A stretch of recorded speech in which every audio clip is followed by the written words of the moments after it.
Hello everyone, welcome to explore biology. Previous video में हमने discuss किया था जेनेटिकली मॉडिफाइड क्रॉप्स के बारे में। कौन कौन से स्टेप्स हैं जो इन्वॉल्व हैं in making the GM crops and why we need this GM crops.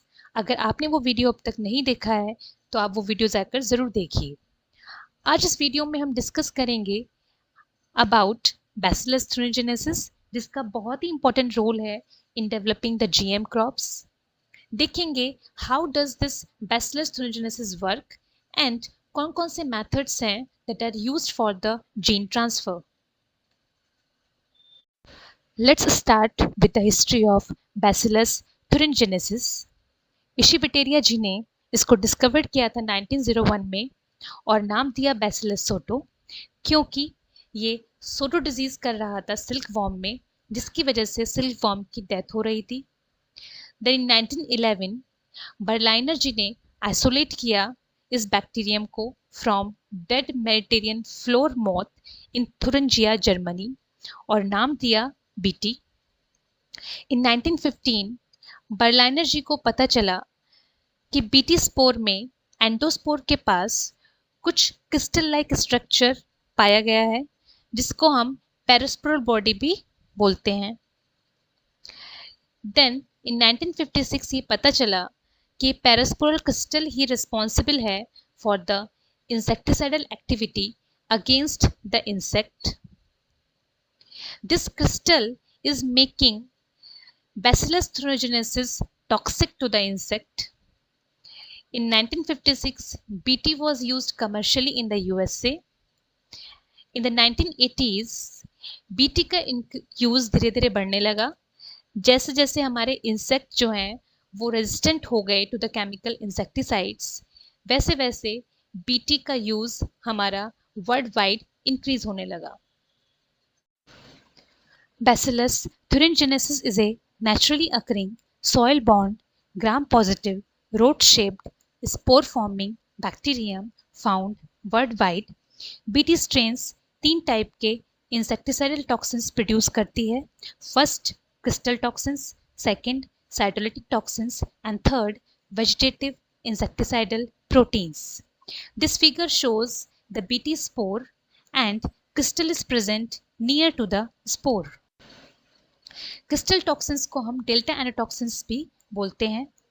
Crystal and cytolytic toxins are most widely known delta endotoxins. Cry toxin एक इंसेक्टिसाइडल क्रिस्टल प्रोटीन है जो फॉर्म्ड होता है during the spore formation in the BT strains and further aggregate करके crystal बनाता है। कुछ strains BT की ऐसी हैं जो प्रोड्यूस करती हैं साइटोलिटिक प्रोटीन और साइटोटॉक्सिन्स, and different delta endotoxins are there for different order insect. Each insect order has the specific delta endotoxins. Bacillus thuringiensis को हम इंसेक्टिसाइड और बायो कंट्रोल एजेंट की तरह यूज करते हैं। अब समझते हैं बीटी काम कैसे करता है। सो इसमें 4 स्टेप्स होते हैं। पहला है injection, second solubilization and proteolytic activation और digestion, third binding to target site, fourth formation of toxic lesion that leads to death of the insect.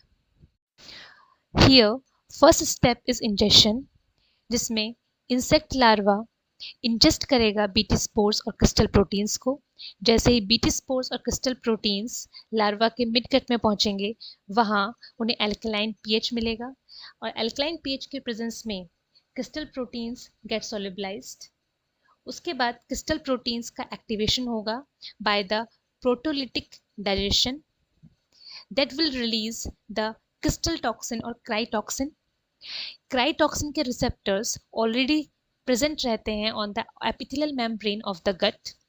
जैसे ही क्राइटॉक्सिन अपने रिसेप्टर से जाके बाइंड करेगा जो एपिथेलियल मेम्ब्रेन जो है गट की वहाँ पर प्रेजेंट है, वैसे ही मेम्ब्रेन की परमिएबिलिटी इंक्रीज हो जाएगी, मेम्ब्रेन में पोर्स क्रिएट हो जाएंगे, जिसकी वजह से गट मेम्ब्रेन टूट जाएगी और सेल हमारा लाइस कर जाएगा एंड फाइनली इंसेक्ट की डेथ हो जाएगी। Methods of gene transfer. Foreign gene और डीएनए को ट्रांसफर करने के लिए हम डिफरेंट मेथड्स यूज कर सकते हैं। जैसे electroporation, gene transfer by polyethylene glycol PEG, which is a chemical method, gene transfer through microinjection, agrobacterium mediated gene transfer and biolistic, जिसे हम जीनकन मेथड भी बोलते हैं. In plants, agrobacterium mediated gene transfer and biolistic method is mostly used. First method of gene transfer is electroporation, जिसमें हम electricity को use करेंगे.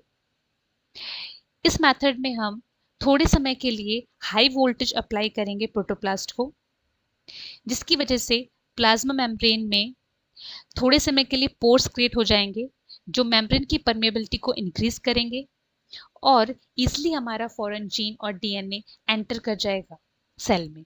Second method is gene transfer by PEG. This is a chemical method. The chemical used here is the polyethylene glycol. ये method हम सिर्फ protoplast के लिए use करते हैं. इस मेथड में एंडोसाइटोसिस के थ्रू हमारा डीएनए अपटेक होगा. एंडोसाइटोसिस वो प्रोसेस होता है जिसमें हमारा कोई भी मटेरियल जो हमारा सराउंडिंग में है, बाहर है सेल के, वो एंटर कर जाता है सेल में by engulfment. Third method is micro injection. This method is mainly used for transformation of the large animal cells. इस मेथड में हम डायरेक्टली माइक्रो इंजेक्शन की हेल्प से डीएनए को इंट्रोड्यूस कर देंगे साइटोप्लाज्म में या फिर न्यूक्लियस में. Next method is agrobacterium mediated gene transfer. This method is commonly used for gene transfer in case of plants. Agrobacterium tumefaciens is a gram negative bacterium जो infect करता है बाउंडेड प्लांट टिश्यूज को और plant में tumour का formation कर देता है, जिसे हम क्राउन गोल डिजीज बोलते हैं. एग्रोबैक्टीरियम में टीआई प्लाज्मिड होता है और टीआई प्लाज्मिड में एक पर्टिकुलर सेगमेंट है जिसे हम बोलते हैं टीडीएनए. ये टीडीएनए ही रिस्पॉन्सिबल है for causing this crown goal disease. T-DNA के पास जीन्स होते हैं जो इन्वॉल्व होते हैं in the synthesis of hormones, auxin and cytokinin, and plant metabolites like opines and agropines. When agrobacterium infect plant, then this tDNA is transferred from this bacteria into the host plant और host के genome में tDNA integrate कर जाता है. Agrobacterium को हम gene transfer के लिए यूज कर सकते हैं अगर हम टीडीएनए के अंदर जो जीन्स हैं जो कि डिजीज कॉज कर रहे हैं उन सभी को रिमूव कर दें और हम हार्मलेस टीआई प्लाज्मिड जनरेट कर लें. Then we can use this agrobacterium for the gene transfer. So पहला स्टेप इसमें होता है एग्रोबैक्टीरियम में से हम सबसे पहले प्लाज्मिड को रिमूव करेंगे, देन टीडीएनए को कट करेंगे रेस्ट्रिक्शन एंजाइम से. Second step is foreign DNA को भी कट करेंगे रेस्ट्रिक्शन एंजाइम से. टीडीएनए और फॉरेन डीएनए को सेम रेस्ट्रिक्शन एंजाइम से कट करेंगे. थर्ड स्टेप, फॉरेन डीएनए को हम टीडीएनए के अंदर इंसर्ट कर देंगे to get the recombinant Ti plasmid. Then this recombinant Ti plasmid को हम री इंसर्ट कर देंगे बैक्टीरियम के अंदर. देन दिस बैक्टीरियम को हम यूज करेंगे टू insert the tDNA जिसमें हमारा फॉरेन जीन भी है into the chromosome of the plant cell. Then the plant cells को हम ग्रो करेंगे कल्चर में एंड जो भी प्लांट सेल्स हमारे ग्रो होंगे उन सब के अंदर हमारा फॉरेन जीन होगा.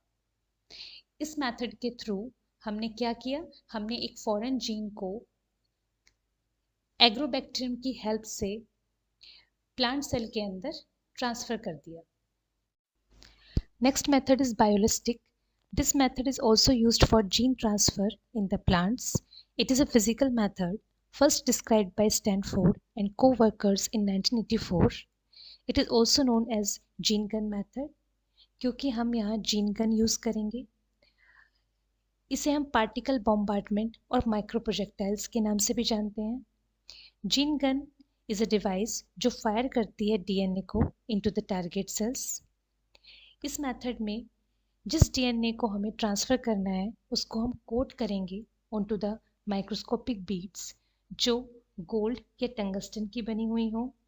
Then these microscopic beads को हम जीन गन की हेल्प से bombard करेंगे into the target cells. So here सबसे पहले हम प्रोटोप्लास्ट आइसोलेट करेंगे. Protoplast is the cell without the cell wall.